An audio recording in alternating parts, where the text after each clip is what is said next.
Enough. We have to talk about these women who are vulnerable, who don't feel empowered to use their voices. They don't have the platform, sometimes the courage, or certainly the means to say enough. They have been used and tossed out like trash by billionaires, music stars, powerful men who have been accused of horrendous things. And too often, these seemingly invisible women get overlooked. Let me give you the last 3 examples. In the case of R. Kelly, the charges against him date back decades, showing a pattern, years of alleged sexual abuse. So why now? We've been asking for decades to pay attention to the stories of these black girls. Why do you think it took so long? Because they were black. Kelly has been accused of cruising Chicago fast food joints, his old high school, preying upon star-struck teenagers. And sometimes Kelly would wait in his car while someone on his team would allegedly approach these girls, getting their numbers.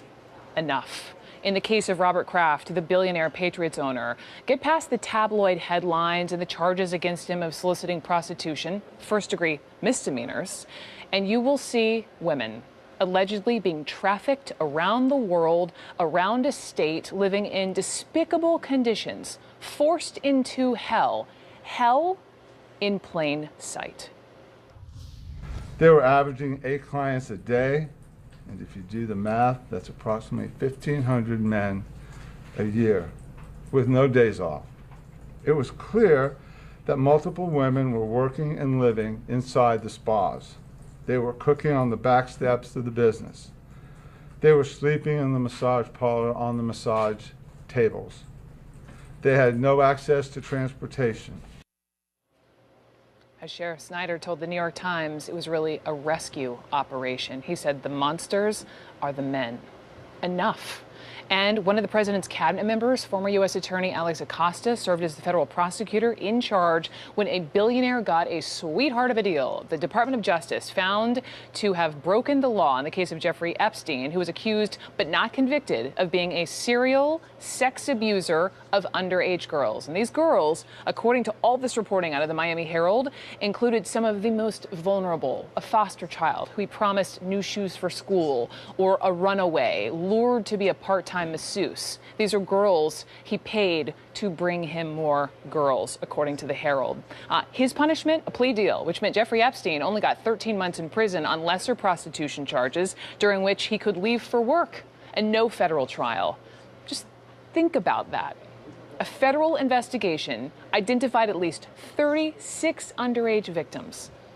36. Enough. As Roxanne Jones wrote in a CNN piece, the common thread, she says, this is systematic exploitation of young girls and women who often are poor, vulnerable, ignored, and silenced.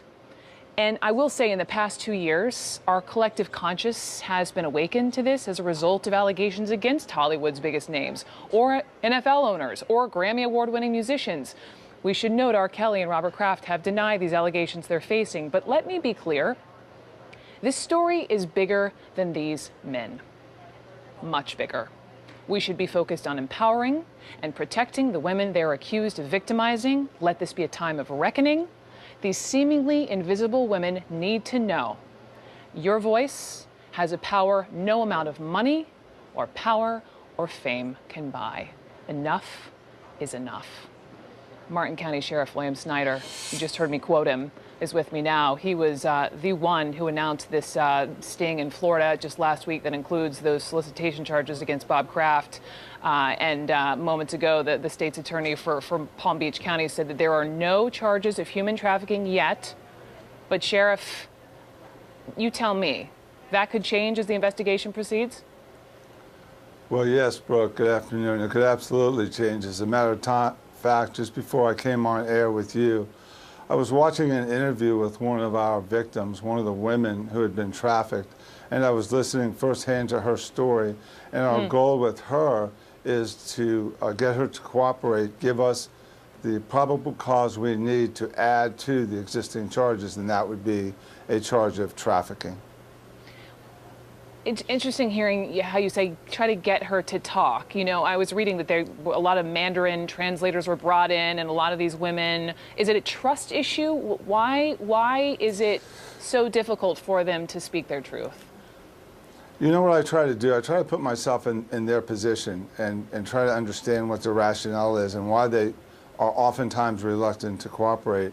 And what we're trying to understand in our cases is what was the coercion point? What is it that caused these women to go and allow themselves to be trafficked to work long hours from 9 in the morning till 11 at night, no days off, eating off of hot plates?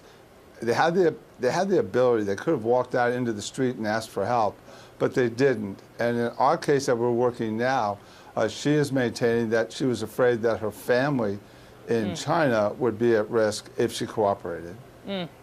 Which explains why you called this a rescue operation. Sheriff, you're a former state legislator who wrote the first human trafficking bill in the state of Florida, so you have a lot of history on this very issue. Will you just tell me, why has this been so important for you? In my whole life, in my career in law enforcement, one of the things that I've always detested was the bully.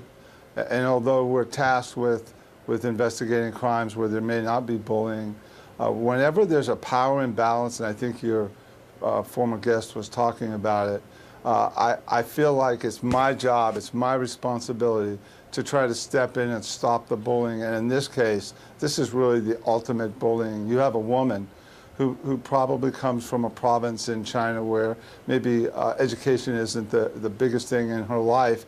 And she finds herself lured here to the United States. In our case, she testified to the promise of working in a nail salon, and then finds herself trafficked. So your question to me, why is it so important to me, is because if I don't give them a voice, they have no voice. Thank you for the work you do, Sheriff Snyder. Thank you so much. Very welcome.